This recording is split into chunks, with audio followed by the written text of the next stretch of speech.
O coração da Florença medieval, uma cidade dividida entre as facções rivais dos guelfos e dos gibelinos, vivia uma mulher de paz, compaixão e fé inabalável, Santa Juliana Falconieri, nascida na nobre família Falconieri por volta de 1270. Juliana cresceu cercada de riqueza e influência. Mas as ruas de Florença ecoavam não apenas com o som da política e das batalhas, mas também com os clamores dos pobres, dos doentes e dos sofredores. Desde jovem, Juliana não se sentia atraída pelo poder, mas pela piedade.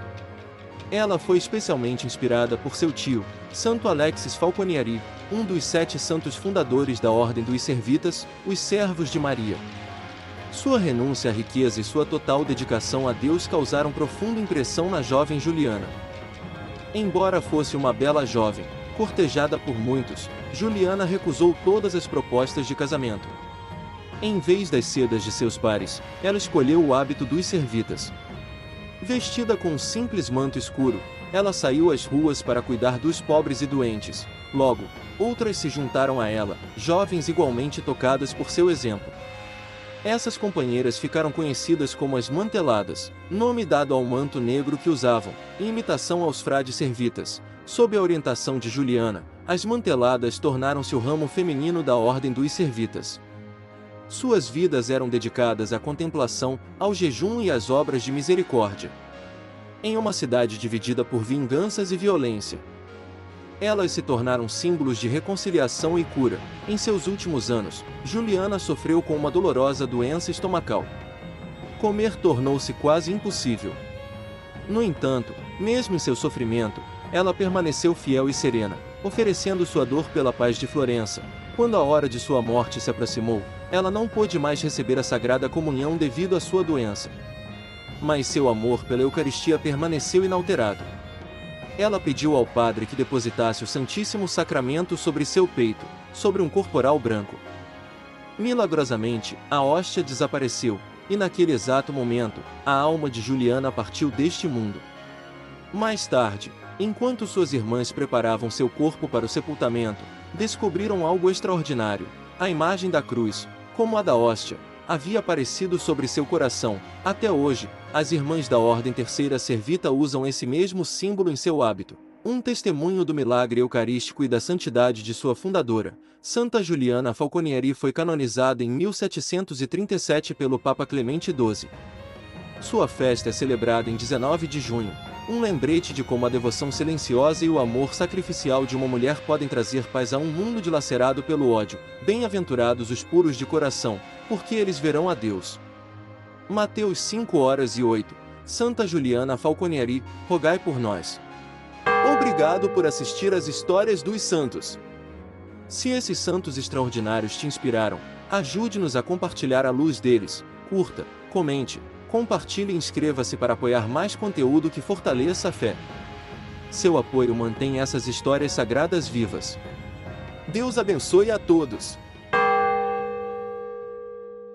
De Deus, rogai por nós. No coração da Europa, onde os Alpes se erguem como gigantes ancestrais, a natureza é ao mesmo tempo deslumbrante e mortal. Mas, através deste terreno implacável, inúmeros peregrinos encontraram uma tábua de salvação, graças a um homem cuja compaixão e coragem mudaram a história. Seu nome era São Bernardo de Menthon. Nascido por volta de 1020, Bernardo vinha da nobreza. Foi criado no castelo de Menthon, com vista para o lago Genebra, no que hoje é o sudeste da França. Desde jovem, ele foi marcado pela inteligência, sensibilidade e uma fé profunda. Sua família tinha grandes planos para ele, um casamento político, um futuro rico. Mas o coração de Bernardo já estava comprometido com Deus. Quando ainda jovem, Bernardo fugiu de casa para evitar o casamento e ingressou nos conegos regulares de Santo Agostinho, em Aosta.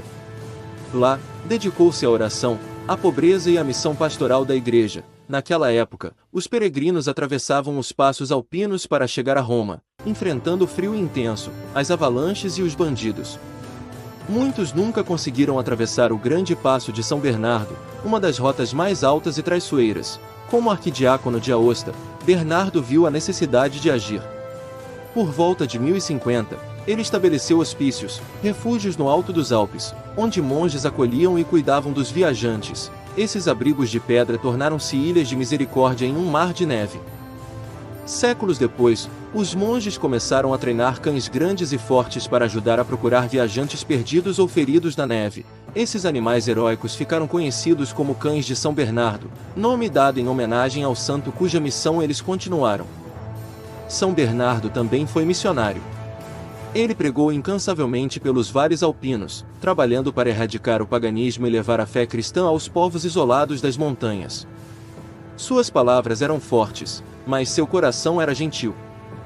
Ele viveu toda a sua vida adulta a serviço do próximo, protegendo os vulneráveis, guiando os perdidos e construindo a presença da Igreja nos lugares mais altos da Europa.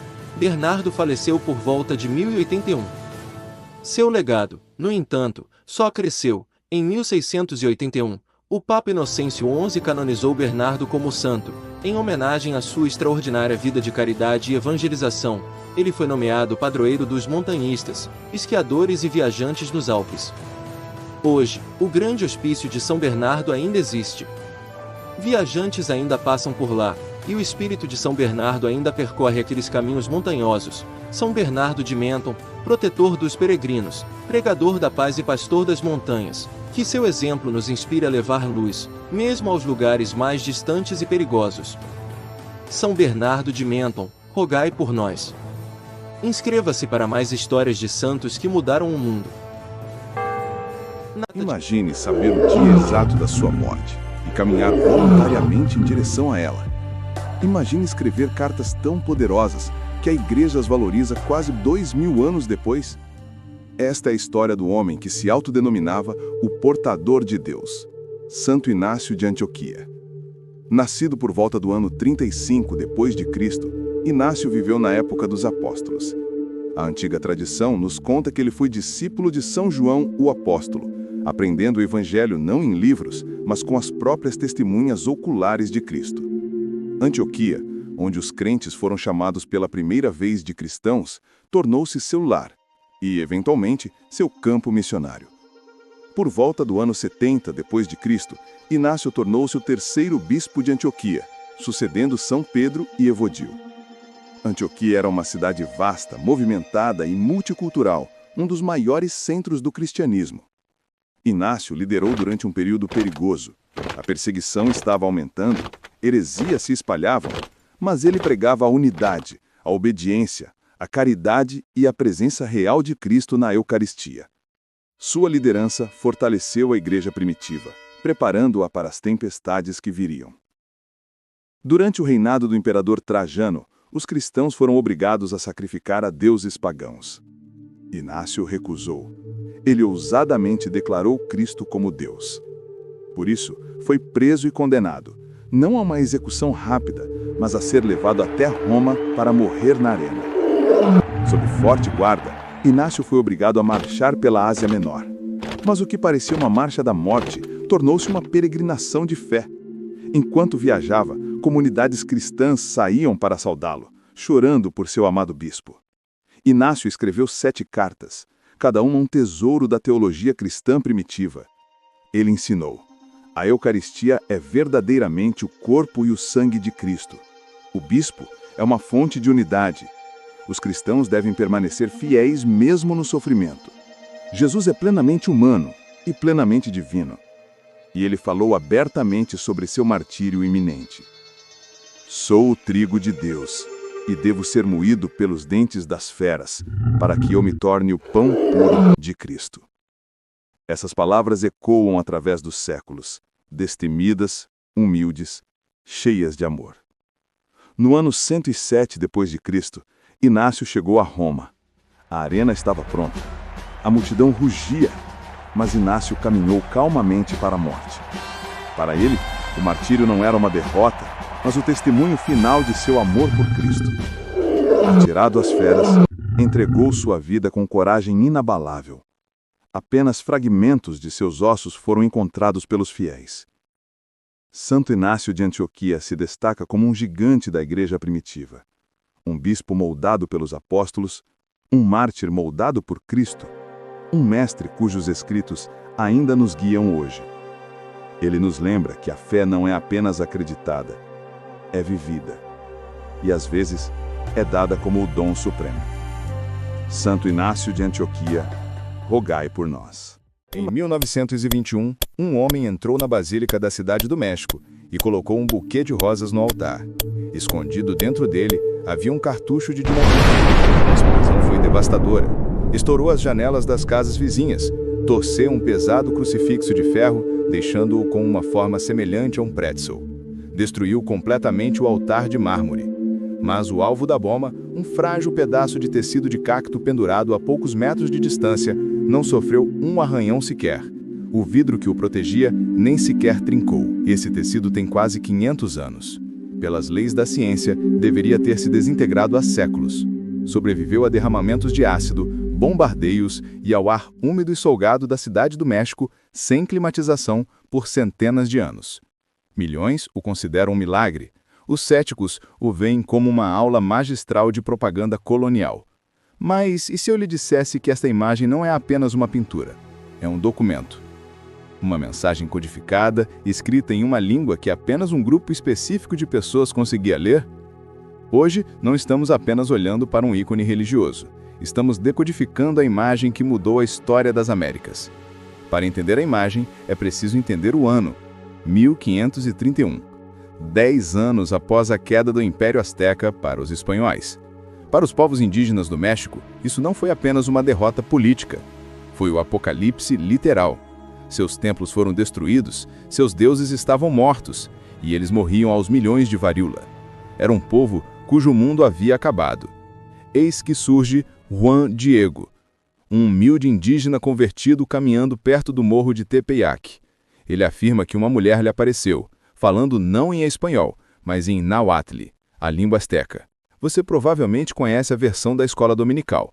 O bispo pede provas. Juan Diego colhe rosas castelhanas no inverno. Ele abre seu manto, sua tilma, para mostrar as flores e, pronto, a imagem está impressa no tecido. Mas é aqui que a história fica estranha. O bispo espanhol, ele não registrou o milagre em seus escritos. A história se espalhou principalmente pela tradição oral e por textos indígenas. Por quê? Porque essa imagem não era para os espanhóis. Os espanhóis viam uma Virgem Maria, mas os astecas, eles viam algo completamente diferente. Eles viam um códice. Os astecas eram um povo visual, eles liam imagens. Então, vamos interpretar essa imagem como um guerreiro asteca interpretaria em 1531. Símbolo 1. O Sol. Os astecas adoravam Huitzilopochtli, o Deus Sol. Mas observem atentamente. A dama está em frente ao Sol. Ela não está extinguindo-o, ela está eclipsando-o. Para um asteca, isso significa: eu sou maior que o seu Deus Sol. Símbolo 2. A Lua.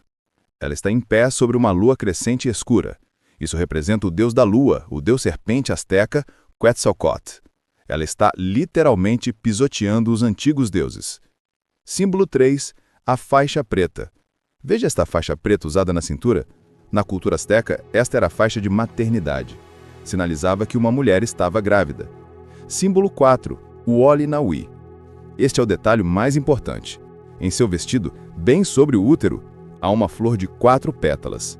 Este é o Oli Naui, o símbolo asteca para o centro do universo. Juntando tudo, a mensagem é clara e inequívoca. Eu estou esmagando seus antigos deuses, eu sou maior que o Sol, e estou carregando o novo Deus que é o centro do universo. Isso explica por que, poucos anos após o surgimento desta imagem, milhões de astecas se converteram. Eles não liam a Bíblia, eles leram a tilma. Portanto, o simbolismo é uma obra-prima de fusão cultural. Mas e o objeto em si? É aqui que céticos e crentes entram em conflito. No final do século XX, cientistas analisaram a tilma. Eis o que é inegável. O material é feita de fibras de agave. Normalmente, esse tecido se decompõe em 20 anos. Esta tem 500 anos e parece seda crua. A temperatura. Na década de 1980, estudos com infravermelho mostraram que a tilma mantém uma temperatura constante de 37 graus Celsius, a temperatura de um corpo humano vivo. Mas a questão se aprofunda ainda mais. Quando os cientistas ampliaram digitalmente os olhos da imagem 2.500 vezes, encontraram algo perturbador. Refletidas em suas pupilas, assim como em um olho humano, estão pequenas imagens distorcidas. Alguns afirmam que é possível ver o bispo barbudo Juan Diego e uma família.